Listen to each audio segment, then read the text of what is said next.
Thank you so much. After that interesting and detailed session and speech from Laurie, it's time to present somebody who I really love, respect, and follow. Mr. Vikram Mehra, who is the chairman of IMI, the apex body representing music companies in India. He's also the MD of Saregama, the oldest music label in the country. Welcoming Vikram Mehra, Chairman IMI, the apex body representing music companies in India. He's also the MD of Saregama, the oldest music label in the country. As I said, I love, respect, and follow him because of multiple reasons. He's one of the most experienced executive in the music industry, with having graduation from IIT Roorkee and IIT Lucknow. He had worked in many fields, including companies like Tata Sky, Star TV, multiple places in Tata Group of companies, including TCS and Tata Motors. Without saying more, because he doesn't like too much of introduction, let me welcome Vikram Mehra. Thanks, Asim. Guys, let me first start by paying my respect to Pandit Jasraj. He was a true legend. He took Indian classical music outside India and really promoted it all across the globe. The Indian music industry will always be indebted to this maestro, this legend, this larger than life figure called Pandit Jasraj. Let me start by tipping my hat to this man called Tarsem Mittal. You know, his dogged perseverance and his never say die attitude makes him stand apart as an example that if you take the fear of failure out, you can do wonders. Who would have imagined right now that somebody who didn't have any direct experience in this area is going to come out with all about music and make it the platform of the country for music? Great job done by Tarsim and his team, and congratulations to the team for the fourth edition of All About Music. Let me also take this opportunity on behalf of IMI to thank various film actors, producers, directors, and various music related artists, music labels, and all the collection societies who have taken various initiatives over the last 6 months, whether in terms of giving grants or holding online concerts and giving the monies to Prime Minister Fund. They've done various initiatives right now to raise funds for, for COVID-19. Thank you guys. Great job done. We are proud of you. Also want to thank Government of India and all the constituents, especially in these challenging times.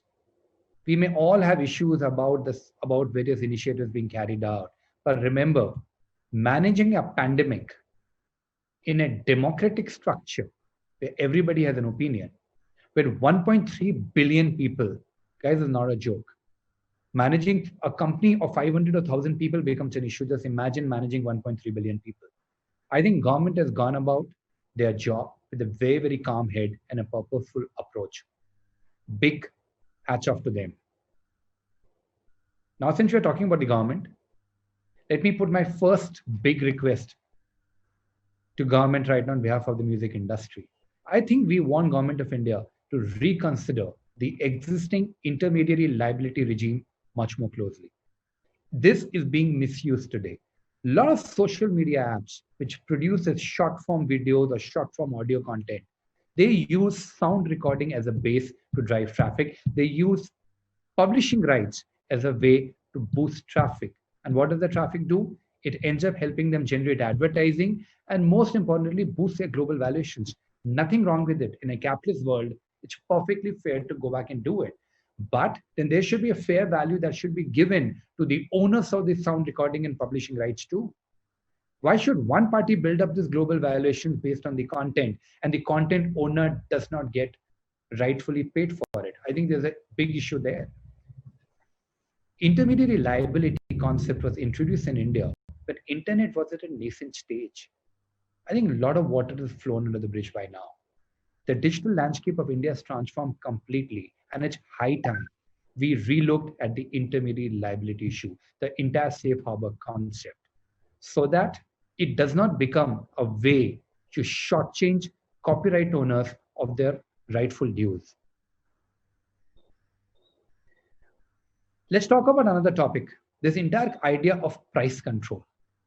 Uh, in a capitalist structure, I always have an issue right now with the concept of price control. It was once again introduced in 2010 when radio was at its nascent stage and it needed some kind of protection. So both radio as well as television was put under what we call the statutory licensing regime. Now, the entire idea of controlling price of output when input price is not under control is something very, very difficult to comprehend. To explain it to you, how do we music labels create content or buy content? Let me give you an example of the film music. Whenever a movie is being produced by a producer, they go back and reach out to all the major music labels and ask them if the labels are going to buy the rights of the audio and the music video connected to that audio. It's done completely in a free market scenario. Nobody's under any pressure to go back and bid for that music from as far as label is concerned, and the producer is under no pressure to sell it to anybody under duress. It's a bidding kind of a game that happens. The producer decides who's the best possible marketing partner. Then they decide to do a deal. And what is the construct of the deal? The music label pays a hefty advance and then agrees that once music label is able to recoup the entire advance given to the film producer, they will pay the film producer a royalty in perpetuity. And it happens. Labels like Saregama are still paying royalties for the music we acquired in 60s and 70s. And the same structure happens today. I think it's a perfect structure. It's a structure where free market is deciding what should be the pricing of each of the song. And let the guy who's ready to bring the biggest bucks or the best marketing setup to the table win it. So if input price is not under control, why should when a music label is going out there and selling its music to various potential users, streaming platforms, radio stations, television channels, you name it, why should that come under price control? In India, luckily, we have a very, very vibrant entertainment industry. There are enough number of movie producers, music labels, streaming platforms, TV channels, radio stations to ensure there's no monopoly. We will really urge government to relook that as markets mature, they should relook at the statutory licensing regime. Since I touched somewhere right now while I was talking about statutory licensing, the topic of radio. All we are requesting as music labels is a fair pricing mechanism. This, I don't know why every fight becomes this constituent versus the other constituent. No one, if in any a free market mechanism works on the concept that there is little bit of win-win for both the parties, and then only a free market mechanism is going to go back and work. The moment one party takes it all, then you will have a problem right now that the free market mechanism breaks, and that means there is less financial incentive for the producer of the content to produce content and bring it to the table. The 2% rate that was assigned by Copyright Board in 2010 was done at a very, very different time. I'll not get into the merits, but it was done at a time when radio was in infancy. It needed a lot of support. What is the situation today? The total turnover of music industry is around 1,200 crore. The turnover of radio industry is around 3,100 crore. I think the equation has changed right now. I think music industry needs some kind of a support at this time than the radio industry. And what are we asking right now? All we are asking is a fair mechanism. If it's voluntary licensing, that's what we all urge for. Let it be a fair mechanism. We are not running away from the fact that the radio industry is under a lot of duress because of COVID-19. It's a phase, and we are ready to stand up and support radio industry at this stage. As long as we understand that in the long run, there will be a fair way in which radio industry reimburses the music industry, both for sound recording as well as for publishing rights, so that both parties believe they've got their right dues. I'm again repeating, we are not out here just to go back and extract the maximum out of any of our partners. We also understand The growth of music industry is dependent on our partners growing, because the music is taken to the end user by our partners. We want our partners to grow and them to reimburse us in a fair fashion. That's all we are asking for.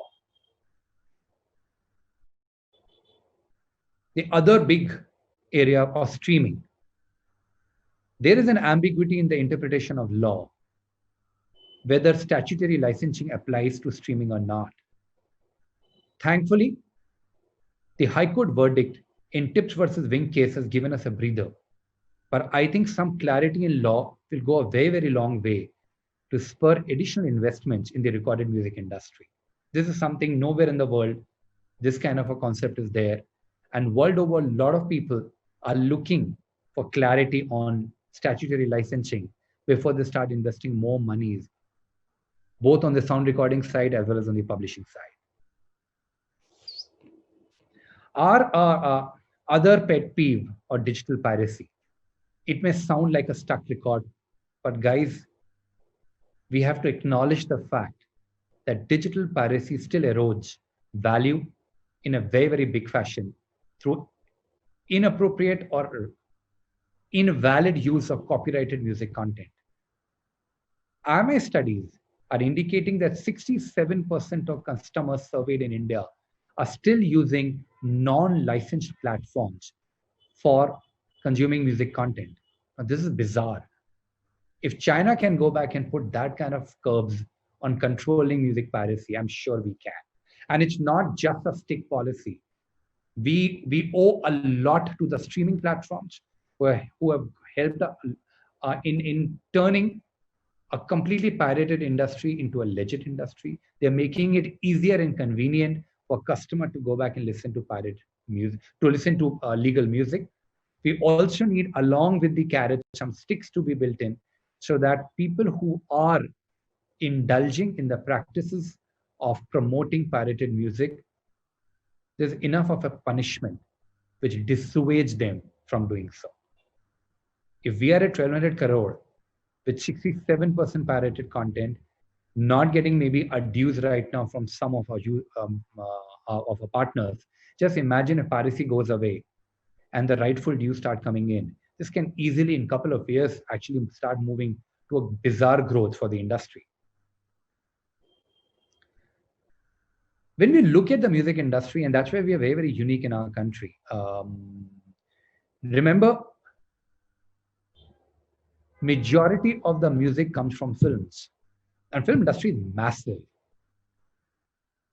Typically, and there's no one ratio.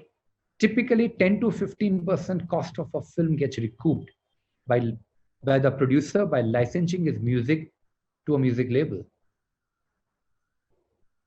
The moment we start removing the impediments in the path of the music industry will be able to go back and grow and generate higher revenues. The moment higher revenues are generated, the royalty overflows are going to flow back to the film producer. That means the film industry will go back and be able to invest that much more in developing and creating films. It's a waterfall effect. It's not about music industry alone. Music industry, both on the if I look at the vertical integration on the film side on one side and the user on the other side, has a potential to grow both sides in a very big fashion. Despite all the obstacles that have come in the way of the industry, Indian music industry grew by over 18% last year.